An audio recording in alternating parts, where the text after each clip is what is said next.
Hi, Bshr. One moment. We are receiving more specific information. For you, ours would be a C with D overtones. Theirs would be a C with F overtones. Does that help you? Yes. Thank you. Hi, Bshr. And to you, good day. It's nice to interact with you again. And I'd just like to say that you're such a joy and such a love, and we greatly appreciate you for helping us. We thank you for the sharing of your own joy and your own love. Great. Speaking of yesterday, 1986, the summer of 1986. Yes. I was in Calabasas in the hills with a group of people attending a sky watch. Yes. Daryl was there, but he doesn't quite seem to remember, but I do remember seeing him. And we did, in fact, witness a UFO mothership. It was huge. And it was absolutely exciting. All right. They had red running lights, and the really neat part about it is they flashed their lights at us twice as to say hello, hi. Yes. And ever since then, yeah, and I remember one time you did tell me, yes, you did see that, but I never asked who they were. And I've been trying to figure out who it was. I had 3 ideas, but I'm not sure, and I thought maybe you could help me on them, and the feeling of that they were family or friends or something. Yes. Very connected to me. It was a combination of beings, some of whom were gray, some of whom were hybrid, some of whom were Pleiadian, some of whom were Sirius. Wow. Well, that's. There was one group, Ashtar Command, that I originally felt that I was told they were, but I never felt. Thank you, because I felt it was something different. Yes.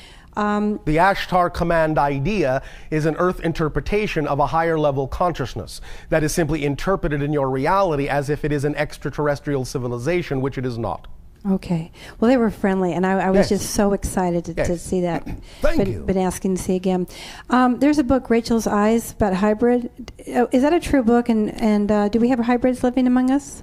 In essence, there are concepts within it that are accurately represented, but some of it, in a sense, is also an analogy or a metaphor. Okay. And one last question about obligations.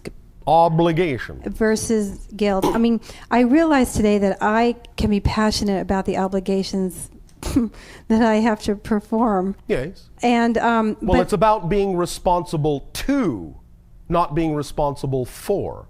Responsible to myself? And to others. Okay. Being yourself is being responsible to others. Okay, great. But you cannot be responsible for others. Right. That I understand. Okay, now here's my dilemma. Yeah. I'm being fragmented. Everyone's pulling at me. I'm East Coast, I'm West Coast, my family, my parents, they're elderly, my children, this and that, friends. Yes. So then I get to the point of feeling guilty. About what? I start to get angry. At my obligations turn into a little bit of frustration and anger because everyone wants a piece of me and I don't have a piece of me. And I'm trying to, I just feel fragmented and I want to be whole again. Well, when will you spend time with yourself? When will you piece yourself back together? P-E-A-C-E. Okay, that's a good question. Thank you. So when will I? When will you piece yourself back together? Okay, well, help me piece myself. Let me, while you're pondering that, point something out. Mm-hmm. If you are not allowed to be who you are, you can't help anyone else anyway. Exactly. Thank you. Exactly. And when you are who you are and follow your passion to the best of your ability, then everything will organize itself to the degree that you will then understand to what degree it is required as your responsibility to others that you need to interact with them. And beyond that, it will not be your responsibility. And anything beyond that that they are telling you is their issue, not your issue. You understand? Yes, that's the guilt part that I was feeling, and I wanted to clear that up. Does that help clarify? Absolutely. Thank you. And thank you very much. You are very welcome.